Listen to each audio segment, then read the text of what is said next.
In this video, we want to talk about valency. If, for example, we have an element like sodium, whose atomic number is 11, if we want to represent this in its orbital, we have the first one called the k orbital, we have the second one called the L, and we have the third one, and so on, called the M, and so on and so forth. Now, according to Bohr and Berry, their scheme, they talked about that the outermost shell must contain a maximum of 8 electrons. So, because of this, these 11 electrons, we want to share it to this. The K takes maximum of 2 electrons. The L takes maximum of 8.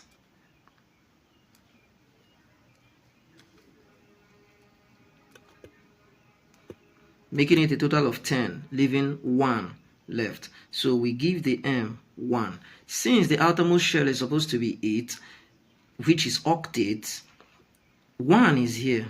This element or this atom is likely going to receive 7 extra electrons to become stable.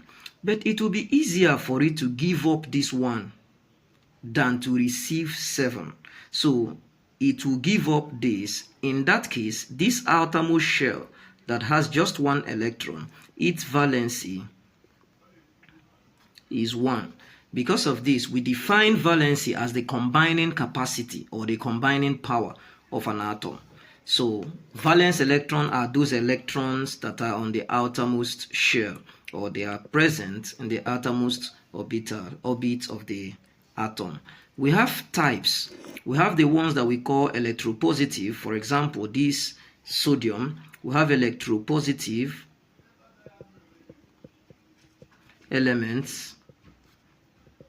Why we call them electropositive elements is because they are metals. Most times they lose electrons, so we call them electron. When they lose electrons, they become positively charged. Because of that, their valency is based on the number of electrons that they lost. The other type is electronegative.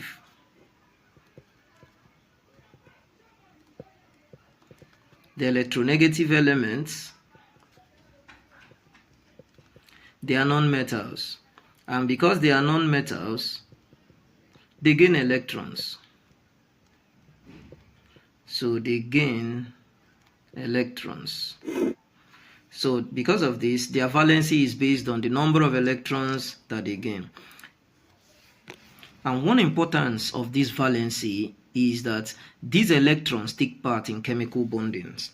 This outermost shell is what helped them. So this is what determines the chemical reactivity of this particular element. Another example is someone like boron, whose atomic number is 5. If we want to represent boron, the K will take 2. Then the L will take 3, which is 5 electrons total. And because of this, its valency is 3. Its valence electron is 3, so its valency is 3. Now, there is a trick to finding the valency of a particular element. The first trick there is that if the valency, or if the valence electron is 1 or 2 or 3, then the valency of that particular element is the same number. The second trick is that if the valence electrons is 4, then its valency is 4. Its valency is 4. The third thing is that if the valence electron is 5 or 6 or 7, then the valency, how to find the valency of these ones is you do 8 minus that valence electron that is there. For example, nitrogen, its configuration is 2. K takes 2, then L takes 5. So you can see it's 5 here. Therefore, for me to get the valency, we'll do 8 minus 5. So the valency of nitrogen is 3. Another thing we need to also know about this is that if the valence electron is 8, for example, the noble gases,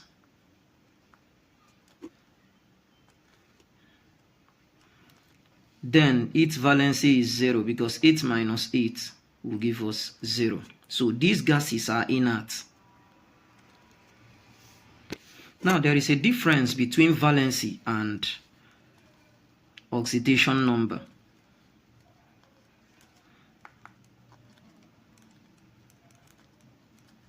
The difference is that the first one is that valency doesn't have any sign. For example, nitrogen has valency of 3. We just write it as 3.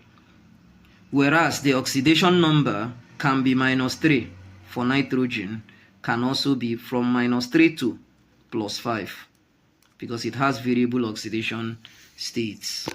So while valency doesn't have any sign, oxidation number has signs.